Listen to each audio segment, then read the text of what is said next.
श्रीरामचन्द्राष्टकम्।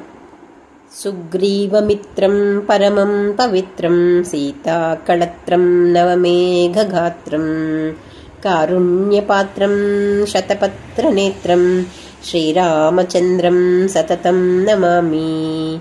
संसारसारं निगमप्रचारं धर्मावतारं हृतभूमिभारं सदा विकारं सुखसिन्धुसारं श्रीरामचन्द्रं सततं नमामि। लक्ष्मीविलासं जगतां निवासं लङ्काविनाशं भुवनप्रकाशं भूदेववासं शरदिन्दुहासं श्रीरामचन्द्रं सततं नमामि। मन्दारमालं वचनैरसालं गुणैर्विशालं हतसप्ततालं क्रव्यादकालं सुरलोकपालं श्रीरामचन्द्रं सततं नमामि। वेदान्तगानं सकलैस्समानं हृतारिमानं त्रिदशप्रधानं गजेन्द्रयानं विगतावसानं श्रीरामचन्द्रं सततं नमामि।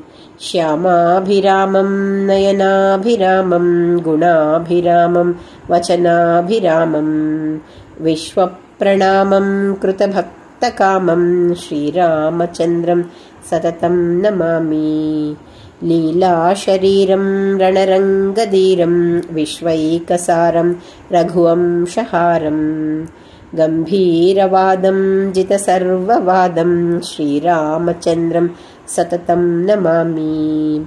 खले कृतान्तं स्वजने विनीतं सामोपगीतं मनसा प्रतीतं रागेण गीतं वचनादतीतं श्रीरामचन्द्रं सततं नमामि।